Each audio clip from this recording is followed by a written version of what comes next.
located on Chaitya Road in the Colombo Fort. A little down the road from Galle Buck Lighthouse is the Sri Lanka Ports Authority Maritime Museum.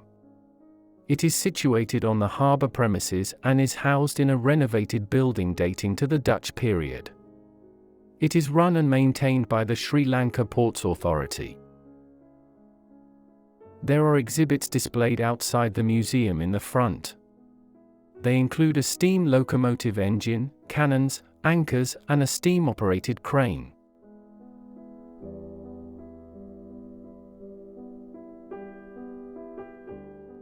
The reception desk is suitably shaped in the form of a ship.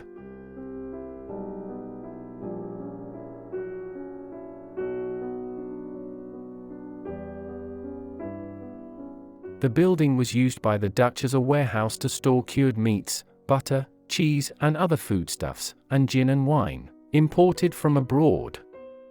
Cinnamon along with other spices bound for Amsterdam, timber and arak barrels to Batavia in Indonesia, and areca nut and jaggery for the Coromandel coast were also stored in this building.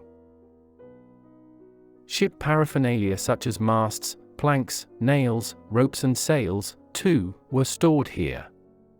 Provision was made for storing long masts by having a large orifice for them to protrude out of the warehouse.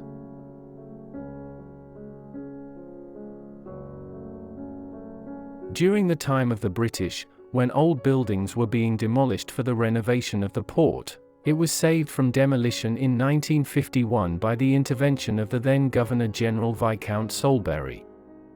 The Sri Lanka Ports Authority renovated this building and established the present Maritime Museum in 2003. The exhibits on the left side of the museum, which you now see and we passed by in our overview tour, consist entirely of models and paintings.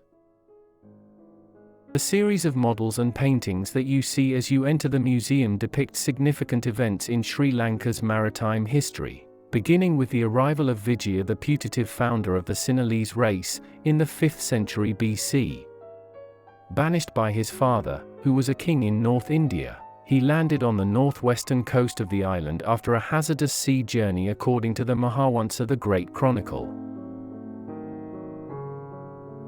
The other significant events depicted include the arrival of the famous traveller Ibn Battuta and the colonial powers. The series ends with a depiction of the British capturing the fort and the Colombo harbour from the Dutch in 1796. In the far left corner of the museum is a depiction of a traditional Sri Lankan fishing village complete with a catamaran, a traditional boat with twin hulls in parallel. On the right side of the museum are displayed maritime antiques.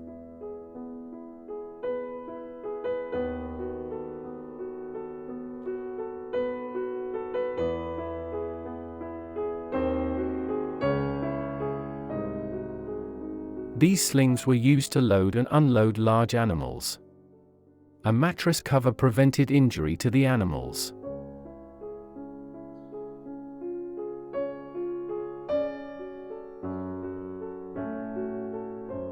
An array of lanterns used by ships for various purposes and lighthouse lamps are also exhibited.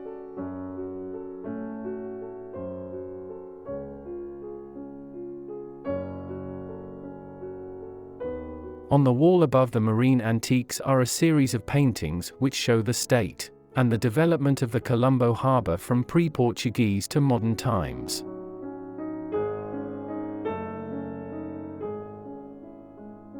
In the near right-hand corner of the museum can be seen models of the Colombo port and various types of cranes.